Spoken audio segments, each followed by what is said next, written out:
இன்று தொடங்க இருக்கின்ற ஸ்டெம் இன்னோவேஷன் லேர்னிங் சென்டரை திறந்து வைத்து இந்த மையத்தை திறந்து வைக்க நம் அழைப்பை ஏற்று சிறப்பு விருந்தினராக மாண்புமிகு பள்ளி கல்வித்துறை அமைச்சர்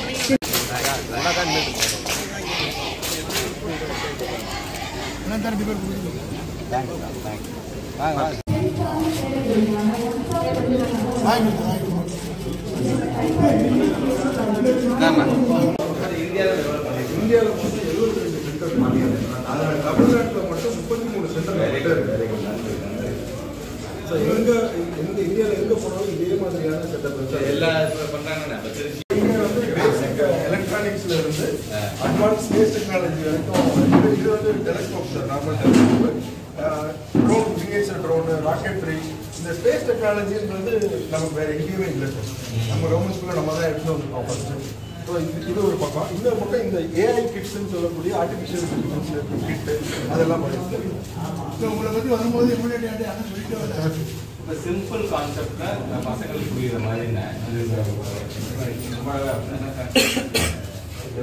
ஒரு காலப்பகுதிக்கு அப்புறம் இந்த பசங்களை விட்டு அதை எழுதி இதை பண்ண சொல்லணும் அதை பற்றி எக்ஸ்பிளேஷன் வரும் ஒயிட் பிளட்ஸ் என்ன பிளாக் பிளட்ஸ் என்ன இவங்க எக்ஸ்பிளேஷன் சொல்ல சொல்ல அதுக்கு வந்து அங்கே பாடங்கள்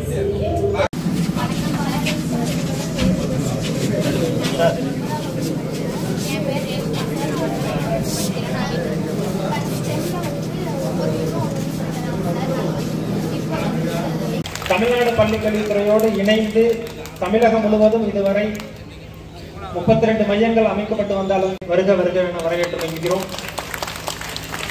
இந்நிகழ்வை குறுகிய காலத்தில் வெகு சிறப்பான முறையில் ஏற்பாடு செய்து கொடுத்திருக்கக்கூடிய இம்மாவட்டத்தினுடைய இந்த ஆய்வகத்தின் மூலம் இம்மாவட்டத்தில் உள்ள 250 பள்ளிகள் பலனடைய காத்திருக்கின்றன. இதுக்காக இது போன்ற இந்த ஸ்டெம் ப்ரோக்ராம்காக ஒதுக்குது அப்படின்னா அந்த முக்கியத்துவத்தை நீங்கள் உணர வேண்டும்.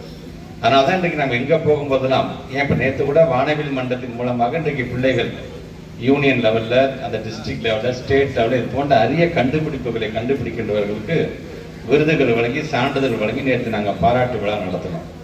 அப்படி ஒவ்வொருவரும் இங்கே நாகப்பட்டினம் மாவட்டம் என்று சொல்லும்போது இங்கே இருக்கின்ற பிள்ளைகள் நீங்கள் மட்டுமல்ல இங்கே இது உருவாக்கப்பட்டிருக்குது என்று சொன்னால் இது சுற்றி வட்டாரத்தில் இருக்கின்ற அந்த பிள்ளைகள் எல்லாம் நம்ம ஆசிரியர்களுக்கு அழைத்து வந்து இதை காமிக்கணுங்க இங்கே என்ன மாதிரியாக இருக்கின்றது அப்படின்ட்டு பார்க்கணும்.